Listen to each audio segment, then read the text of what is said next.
Hello, అందరికీ జై భీమ్. ఉమ్మడి ప్రకాశం జిల్లాలో కీలకమైనటువంటి నియోజకవర్గం, ఎక్కువగా ఓట్ బ్యాంక్ కలిగి ఉన్న నియోజకవర్గం అద్దంకి నియోజకవర్గం. అదేవిధంగా అతి చిన్న నియోజకవర్గం చీరాల నియోజకవర్గం చెప్పుకోవచ్చు. అయితే ప్రస్తుతం చీరాల్లో 2019లో ఎమ్మెల్యేగా పనిచేసినటువంటి కరణం బలరామకృష్ణమూర్తి గారు మరలా అద్దంకి వస్తున్నారు అనే వార్తలు అయితే బాగా బలంగా వినిపిస్తున్నాయి. మనం కూడా గతంలో రకరకాల వీడియోలు కరణం బలరాం గారి మీద పార్టీ మారుతారా లేదా అనే దాని మీద కొన్ని క్లారిటీస్ అయితే ఇచ్చాం. ప్రస్తుతానికి పార్టీ మారే పరిస్థితులే లేవు, కానీ అద్దంకి నుంచి పోటీ చేస్తారనే వార్తలు అయితే బలంగా వినిపిస్తూ ఉన్నాయి. సో అంతేకాదు, రేపు 2029లో జరగబోయేటువంటి ఎన్నికలు, సార్వత్రిక ఎన్నికలకు సంబంధించి ఇప్పటికి 20 సంవత్సరాలు దాటిన తర్వాత, ప్రతి 20 సంవత్సరాలు దాటిన తర్వాత ఒకసారి నియోజకవర్గాల పునర్విభజన, వైబ్రికేషన్ అనేది జరుగుతూ ఉంటుంది. సో ఇందులో భాగంగా ఈసారి సంతనూతల పాటు ఎస్సీ నుంచి జనరల్ అయ్యే అవకాశాలు ఉన్నాయి కనుక కరణం బలరామకృష్ణమూర్తి గారు ఏం ఆలోచిస్తున్నారంటే, చీరాల కాదు, అద్దంకి కాదు, వారి కుమారుడు రాజకీయ భవిష్యత్తు కోసం సంతనూతల పాటు నుంచి పోటీ చేయించాలని, ఆయనకి అక్కడ బలమైనటువంటి వర్గం ఉందని, గతంలో ఆయన ఒంగోలు ఎంపీగా చేశారు కనుక అక్కడ ఉన్నటువంటి సంబంధాలు కావచ్చు, ఆయన స్థిరంగా రాజకీయ నాయకులందరూ కూడా హైదరాబాద్లో ఉంటే వారు మాత్రం ఒంగోలులోనే ఒక సామాన్య వ్యక్తిలా ఉండే పరిస్థితులు అయితే అందరికీ తెలుసు. సో అందుకే కరణం బలరామకృష్ణమూర్తి గారు అంటే అందరూ కూడా లైక్ చేసేటువంటి పరిస్థితులు ఉన్నాయి. రాజకీయంగా ఆయన సీనియరే కాదు, ప్రతి ఒక్క గ్రామంలో కూడా ఆయనకు తెలిసినటువంటి నాయకులు ఉంటారు, లీడర్స్ ఉంటారు. ఆయన పేరు పెట్టి పిలిస్తే వచ్చేటువంటి సొంత జనాభాలాగా, సొంత మనుషులాగా ఉండేటువంటి వ్యక్తులు జిల్లాలో చాలా ప్రాంతాల్లో, చాలా ఏరియాలో, చాలా మండలాలు, చాలా గ్రామాలు ఉన్నాయన్నమాట. సో అందువలన ఏంటంటే, వారి కుమారుడు రాజకీయ భవిష్యత్తు కోసం రేపు జరగనున్నట్టు వైబ్రికేషన్లో సంతనూతలపాడు జనరల్ నుంచి వారి కుమారుడిని పోటీ చేసే దిశగా, లేదా ఈయనే అద్దంకి నుంచి పోటీ చేసే దిశగా ఆలోచనలు అయితే చేస్తూ ఉన్నారు. కానీ ఎక్కడ అఫీషియల్గా బయట అయితే చెప్పటం లేదు.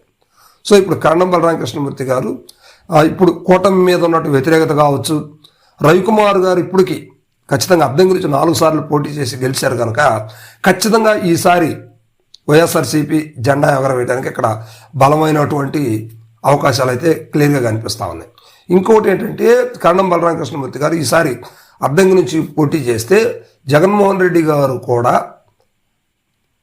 ఆయన్ని ఒక బలమైన పొజిషన్లో చూస్తాడు, ఆయన్ని ఒక బలమైన వ్యక్తిగా ఇంకా తయారు చేస్తాడు.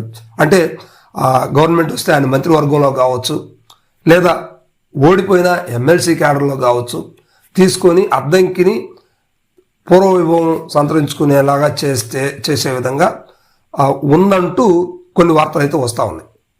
ఇప్పుడు 2 చోట్ల టికెట్ ఇస్తారా లేకపోతే ఒక్క చోట ఇస్తారని మాత్రం అది పార్టీ అధిష్టానానికే సంబంధించినటువంటి విషయం అనమాట. కానీ జనాల క్రేజ్ మాత్రం రవికుమార్ గారి మీద ఓడినా గెలిచినా ఒక బలమైనటువంటి వ్యక్తి కావాలంటే ఖచ్చితంగా కరణం కుటుంబీకులు అనే విషయం జిల్లాలో అందరికీ తెలుసు. మరి ఇలాంటి పరిస్థితుల్లో రవికుమార్ గారికి ప్రస్తుతం ఉన్నటువంటి కూటమి ప్రభుత్వం మీద కావచ్చు, మంత్రివర్గం మీద ఉన్నటువంటి వ్యతిరేకత ఏదైతే ఉందో దీన్ని వైఎస్ఆర్సీపీ ఎంతవరకు కూడగట్టుకొని ప్రయత్నం చేసి సఫలమవుద్ది అనేది ఇప్పుడు జనాల్లో బాగా టాపిక్ మొదలవుతుంది అనమాట.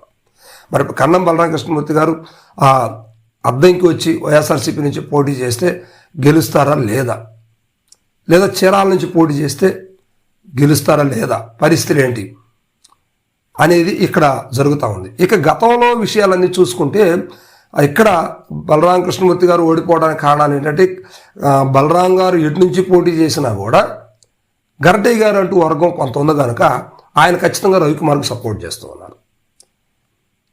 లేదు రవికుమార్ గారికి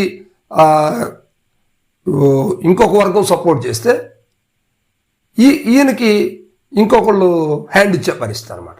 ఇట్లాగా రవికుమార్ గారి మీద పోటీ చేయటానికి, ఓడిపోవటానికి ఇవన్నీ కూడా అద్దంకి నియోజకవర్గంలో కొంచెం, అంటే వాళ్ళు గతంలో సీనియర్స్ కనుక కరణం బలరాం గారు, భాషం చెంచుకరటయ్య గారు వాళ్ళు సీనియర్స్ కనుక వాళ్ళకు 2 వర్గాలు ఉన్నాయి కనుక వాళ్ళిద్దరు వర్గాలు ఒకళ్ళకి చేస్తే ఒకళ్ళు యువతలకు చేయడం జరుగుతూ ఉంది. సో అందువల్ల ఓడిపోవటం జరుగుతూ ఉందన్నమాట.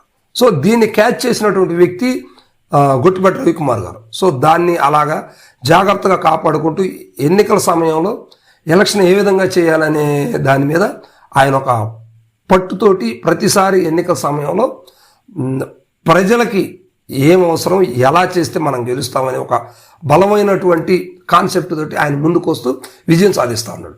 ఈ విషయాన్ని సీనియర్లు అయినప్పుడు కూడా గరటి గారు కానీ బలరాం గారు కానీ వీటిని ఖాతరు చేయని పరిస్థితి. సో అందువల్ల వీళ్ళు అక్కడ ఓడిపోవడానికి కారణాలు అవుతా ఉన్నారు ప్రతిసారి కూడా. సో ఈసారి అయినటువంటి బలమైనటువంటి వ్యక్తులుగా ఉన్నటువంటి వ్యతిరేకతని కొంచెం ఉపయోగించుకొని ప్రజల్లోకి వీళ్ళు వెళ్ళి వైఎస్ఆర్సీపీని ఈసారైనా గెలిపిస్తారా అనేది మాత్రం ఇప్పుడు వైఎస్ఆర్సీపీకి పెద్ద ప్రశ్నగా సమస్యగా మారినటువంటి పరిస్థితులు అనమాట. సో ఇది అద్దంకి పరిస్థితి.